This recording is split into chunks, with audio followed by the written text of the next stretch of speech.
যে তৃতীয় আৰু চতুৰ্থ শ্ৰেণীৰ চাকৰিত APSCৰ ধৰণে পৰীক্ষা কিয় হ'ব লাগে দৰাচলতে আসল কথাটো হ'ল যে আমি APSCৰ ষ্টেণ্ডাৰ্ডৰ প্ৰশ্ন কাটিব খোজা নাই APSCৰ ধৰণৰ পৰীক্ষা তাৰমানে প্ৰথম প্ৰিলিমছ হ'ব তাৰ পিছত মেইনছ হ'ব আৰু তাৰ পিছত আমাৰ ভাইবা হ'ব কিন্তু পৰীক্ষাৰ প্ৰশ্নৰ ষ্টেণ্ডাৰ্ড চতুৰ্থ শ্ৰেণীৰ কাৰণে APSCৰ দৰে নহয় পৰীক্ষাৰ প্ৰশ্নৰ ষ্টেণ্ডাৰ্ড মেট্ৰিকৰ দৰে হ'ব হায়াৰ ছেকেণ্ডাৰীৰ দৰে হ'ব তেনেকে তৃতীয় শ্ৰেণীৰ কাৰণেও আমি এই ধৰণৰ যিটো পৰীক্ষাৰ বাবে প্ৰয়োজনীয় অৰ্থাৎ গ্ৰেজুৱেশ্যন যাৰ কোৱালিফিকেশ্যন তাৰ বাবে সিলেবাস গ্ৰেজুৱেশ্যন হ'ব হায়াৰ ছেকেণ্ডাৰী যাৰ সিলেবাস তাৰ সিলেবাস হায়াৰ ছেকেণ্ডাৰী হ'ব কিন্তু আমি এটা প্ৰস্তাৱ দিছিলোঁ যে এইবাৰ ADREৰ পৰীক্ষা প্ৰিলিমছ হওক মেইনছ হওক আৰু ইণ্টাৰভিউ হওক কিয় কৈছিলোঁ আপোনালোকে জানি আচৰিত হ'ব যে ৭,০০০ পোষ্টৰ ভিতৰত এটা পোষ্ট আছে যাৰ কোৱালিফিকেশ্যন হায়াৰ ছেকেণ্ডাৰী আৰু সেই শিতানত ৩,৭০০ পোষ্ট আছে তাৰ বিপৰীতে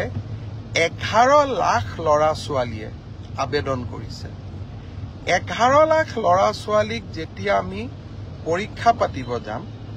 এটা পৰীক্ষা কেন্দ্ৰত যদি ৫০০কৈও আমি ল'ৰা ছোৱালী বহাৰ সুবিধা দিওঁ আমাক ২১০০ পৰীক্ষা কেন্দ্ৰ লাগিব আৰু ২১০০ পৰীক্ষা কেন্দ্ৰত সমানে এটা পৰীক্ষাৰ কোৱালিটি মেইনটেইন কৰাটো অসম্ভৱ প্ৰত্যাহ্বানমূলক হৈ পৰে যেতিয়া আমি 2100 পৰীক্ষা কেন্দ্ৰত আমি পৰীক্ষা পাতিম কৰবাত ইনভিজিলেটৰজন ইমান ভাল কোৱালিটিৰ নহ'ব পাৰে কৰবাত লিকেজ থাকিব পাৰে কৰবাত চাকৰিত ইজনে সিজনক সহায় কৰাৰো অভিযোগ থাকিব পাৰে যদি আমি প্ৰিলিমছত এই অভাৱ বা অভিযোগ যিসমূহ থাকিসমূহৰ পৰা আমি যেতিয়া প্ৰিলিমছৰ পৰীক্ষাৰ ফলাফল দিম প্ৰিলিমছত 1 লাখ ল'ৰা ছোৱালীয়ে পাছ কৰিব আৰু 1 লাখ ল'ৰা ছোৱালীক আমি যেতিয়া মেইনছ পৰীক্ষা পাতিম তেতিয়া তাত পৰীক্ষাৰ কোৱালিটিটো আমি খুব সূক্ষ্মভাৱে মেইনটেইন কৰিব পাৰিম অৰ্থাৎ শেষলৈ গৈ যোনে চাকৰি পাব তাত কোনো ধৰণে কোনো কেণ্ডিডেটে কম্প্ৰমাইজ কৰি চাকৰি পোৱাৰ সুবিধা নাথাকে সেইকাৰণে UPSCৰ পৰীক্ষাই হওক APSCৰ পৰীক্ষাই হওক তিনিটা তৰপত পৰীক্ষা পাতে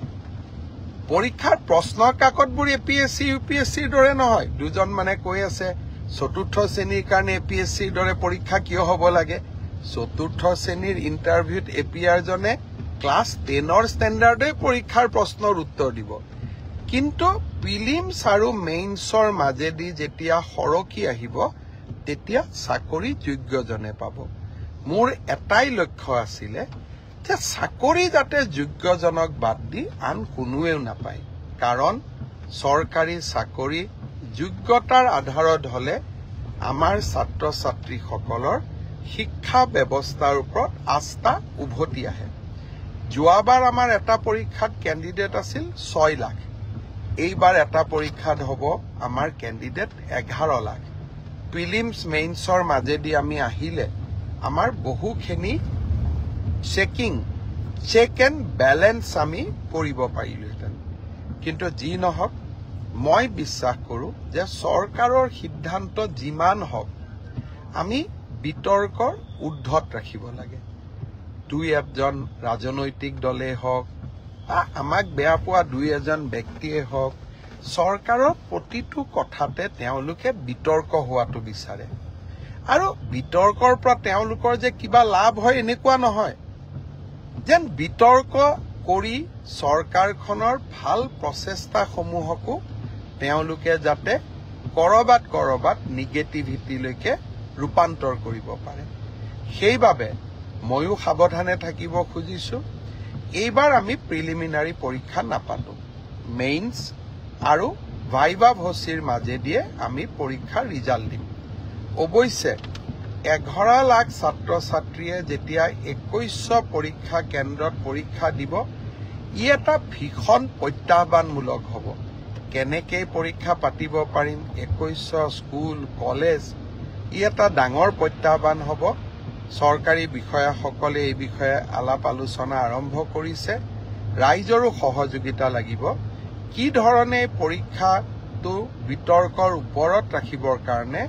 ৰাইজৰো আমি সহায় ল'ব পাৰোঁ,